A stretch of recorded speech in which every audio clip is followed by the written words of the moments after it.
लेकिन हनुमान जी जब भी मंच पे जाते हैं तो ये बात कहते हैं कि राज मेरा हो या ना हो, जनता का काम या क्योंसर में होता है। और भारतीय जनता पार्टी के पदाधिकारी आते हैं तो वो कहते हैं कि काम हुआ नहीं। तो आप क्या कहेंगे, कौन से काम बाकी है? काम तो आपको पता है सरकार कराती, अब दोनों सरकारें बीजेपी की है, इसलिए यहाँ पर हम चाहते हैं कि विधायक भारतीय जनता पार्टी का बने जिससे यहाँ का विकास हो। अब कोई यहाँ एमएलए बने चाहे नहीं बने, सरकार तो रहेगी और सरकार रहेगी, इसलिए हम जनता से आह्वान करना चाहते हैं कि आप भारतीय जनता पार्टी का विधायक बनाएंगे तो क्योंसर के हित में है और क्योंसर का विकास होगा। एक बड़ा संदेह है नेताओं को कि हनुमान बेनीवाल अंदर खाने किस नेताओं से बात हो जाए और वोट किधर खिसक जाए, तो उसके लिए आप क्या गणित बैठा रहे हैं? नहीं, फैसला जनता करेगी। अब अंदर खाने वाली मामला है ही नहीं, अब आम जनता ने मानस तय कर लिया है कि हमें भारतीय जनता पार्टी की सरकार बनानी है। एक बयान दिया था, गहलोत जी की सरकार थी तो लोग कह रहे थे कि गहलोत जी से मिले हुए हैं,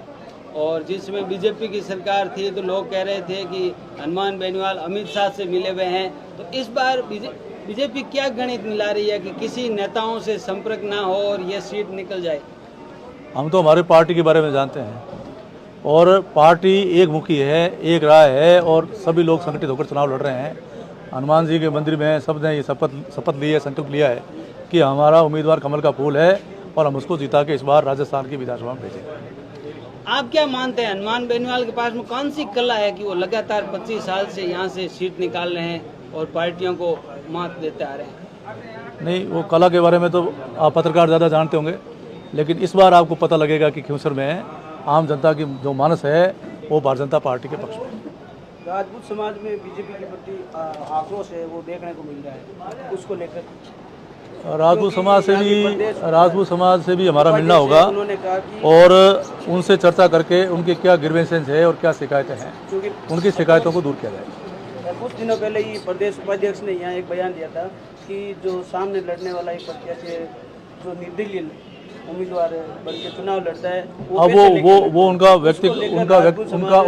व्यक्तिगत बयान था और हम जो है अब हमारा क्षत्रिय समाज के साथ बैठ करके उनकी जो भी ग्रीवेंसेस है उनको बात करेंगे और उन ग्रीवेंसेस को समाधान। प्रदेश उपाध्यक्ष ने ये बयान दिया है, इसको लेकर राजपूत समाज में एक नाराजगी है बहुत ज़्यादा। अब मेरे सामने तो कोई नाराजगी किसी ने व्यक्त की नहीं है और अगर है तो उनके साथ बैठ करके नाराजगी दूर की जाएगी। आप जनता से क्या अपील करेंगे कि वोट किसको दें? एक तरफ तो हनुमान बेनीवाल है जो लगातार कह रहे हैं कि मैं काम करवाता हूं, लोग मेरे को वोट देंगे, दूसरी तरफ आप कह रहे हैं कि अब हमारा तो आम जनता से एक ही निवेदन है कि मुद्दों से परे हट करके और सबको सर्वजन हिताय सर्वजन सुखाय की भावना से सबका साथ, सबका विकास, सबका विश्वास और सबका प्रयास विकास के लिए वोट देना चाहिए और विकास भारतीय जनता पार्टी कर सकती है। इसलिए क्योंसर का सर्वांगीण विकास हो, क्योंसर विकसित हो, यहाँ की तस्वीर बदले, यहाँ की तकदीर बदले और लोगों की हर समस्या का समाधान हो, इसलिए कमल के फूल पर वोट दे करके यहाँ से प्रत्याशी को जीताकर राजस्थान की विधानसभा में भेजेंगे, तभी यहाँ का सर्वांगीण विकास संभव हो पाएगा। क्या आप आज मीटिंग के बाद में ऐसा लग रहा है कि टिकट मिलने के बाद में भारतीय जनता पार्टी में गुटबाजी नहीं रहेगी? हमें तो पूरा भरोसा और पूरा विश्वास है कि इस बार का आम जनता में कोई गुटबाजी नहीं है और आम जनता जब जिताती है तो एक तरफा प्रचंड बहुमत छप्पर फाड़ के देती है, तो जनता साथ है, इसलिए भारतीय जनता पार्टी जीतेगी और सभी नेता कार्यकर्ता एकजुट हैं और संगठित होकर ही चुनाव लड़ेंगे।